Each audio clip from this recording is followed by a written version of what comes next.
Je suis Aurore Le Goff, je suis auteure, conférencière. Rien ne me prédestinait un jour à être auteure et à écrire des livres, même si j'aimais beaucoup l'écriture. Mon rêve en fait était de devenir danseuse. J'ai intégré le conservatoire de danse classique, je suis montée. Et alors que j'étais tout proche de l'Opéra de Paris, tout s'est effondré à cause de la maladie. J'étais attirée par l'art, je n'ai pas pu hélas intégrer une école d'art faute de finances, vu que j'étais mineure alors. Et donc après des études classiques, finalement je me suis retrouvée dans la vente. Voilà. J'étais victime de violences conjugales avec tout ce que cela peut comporter de terrible. Bonjour à toutes et à tous, aujourd'hui je reçois Aurore Le Goff. Elle est auteure d'un livre qui parle de la violence faite aux femmes. Bonjour Madame Le Goff. Bonjour. Vous êtes partie de votre histoire personnelle, c'est ça, pour écrire ce livre. J'avais entendu parler déjà que c'était vraiment une bonne thérapie de coucher ses mots sur le papier, d'exorciser un peu sa douleur en écrivant. Et je me suis dit de toute façon, voilà, ça peut pas faire de mal. Si ça fonctionne pas, tant pis.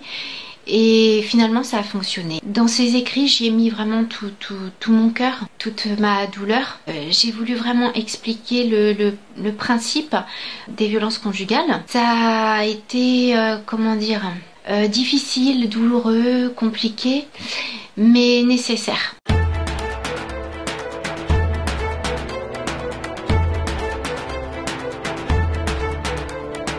À travers ces livres, j'ai voulu faire ressortir tout ce que j'avais en moi, tout ce que j'avais gardé depuis des années de pire. J'ai tout lâché. J'ai écrit vraiment comme je parle, donc c'est très simple. Et en même temps, c'est assez fort, parce que j'écris avec mes tripes, avec mon cœur. Les gens qui ont lu mes 2 livres, puisqu'en fait c'est mon histoire en 2 tomes, m'ont dit « Waouh !» voilà, ça prend vraiment aux tripes et on a envie de sortir de là avec ta fille et ça me fait beaucoup de bien. Et en même temps, grâce à ces 2 livres, j'ai réussi à faire passer des messages, notamment aux personnes qui ne savaient pas ce que c'était que les violences conjugales.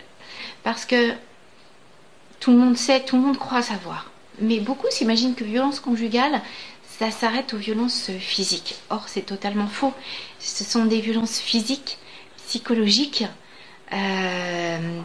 administratives, hein, quand un conjoint va prendre les papiers, les cacher, financières. Parce que voilà, moi par exemple, je ne travaillais pas, donc j'étais complètement dépendante. Voilà, tout ça, ça rentre dans le cadre des violences conjugales. Une femme victime de violence, d'ailleurs on entend très souvent cette phrase, elle a qu'à partir.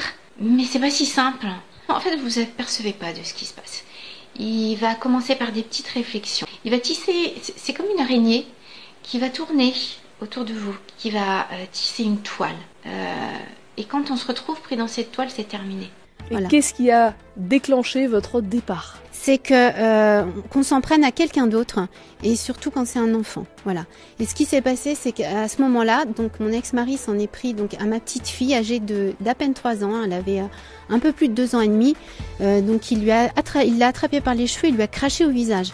Donc quand vous avez votre petit bout de chou, voilà, de 3 ans qui n'a absolument rien fait, qui n'a rien demandé, et ce n'est qu'une enfant, voilà, c'est impossible, ça peut pas continuer comme ça, il faut partir. Après avoir pris la fuite, rien n'est terminé, c'est un vrai parcours du combattant, parce que pour les victimes, se faire entendre des institutions, c'est quasi impossible. On vous regarde de travers, on comprend pas pourquoi vous n'êtes pas parti plus tôt, on met votre parole en doute.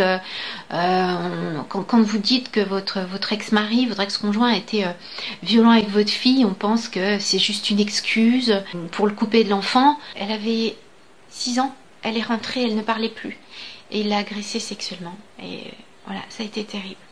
Donc je raconte tout ça dans mes 2 livres. Les gens, voilà, les gens qui lisent ça accusent le coup, mais comme vous avez lu les 2, que vous voyez que nous en sommes sortis toutes les 2, que moi j'ai refait ma vie, donc que c'est possible, finalement on en ressort avec de l'espoir. Ce livre aujourd'hui, c'est pour un petit peu sortir de tout ça, la bouffée d'air, mais vous avez aussi un message à faire passer. Qu'est-ce que vous voulez dire exactement ? D'abord, être attentif un petit peu plus à ce qui se passe autour, parce que il faut savoir qu'il y a plusieurs centaines de femmes victimes chaque année, hein.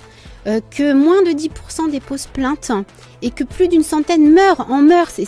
Voilà, plus d'une centaine en France en meurent chaque année. Pourquoi est-ce que j'ai écrit un livre? Tout simplement à cause de mon histoire, l'histoire que j'ai vécue moi en tant que femme, et également pour l'amour de l'écriture. Suite à donc ces livres-là, j'ai commencé à être invitée un petit peu partout. J'ai fait des plateaux télé, j'ai fait donc des interviews dans des magazines, dans des journaux, radio. J'ai commencé à être invitée aussi par des universités, des écoles qui forment notamment par exemple des travailleurs sociaux. Et voilà, et des colloques, et j'ai fait plein de rencontres, en plus des salons, des séances de dédicaces. C'est vraiment très prenant comme métier, mais c'est passionnant parce que ça m'a permis d'aller à la rencontre des gens et d'expliquer en fait mon parcours et d'expliquer ce qu'étaient les violences et sur les femmes, sur les enfants.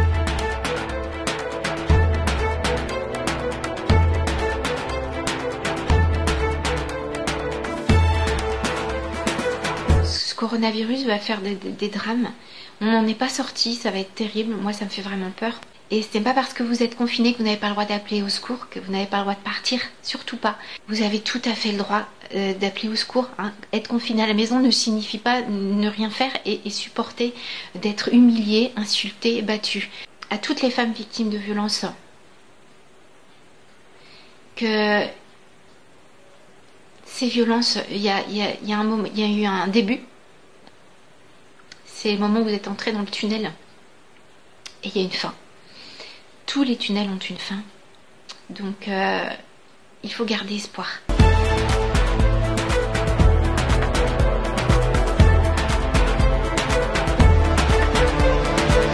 C'est Aurore pour vous et à toutes et tous un gros big up.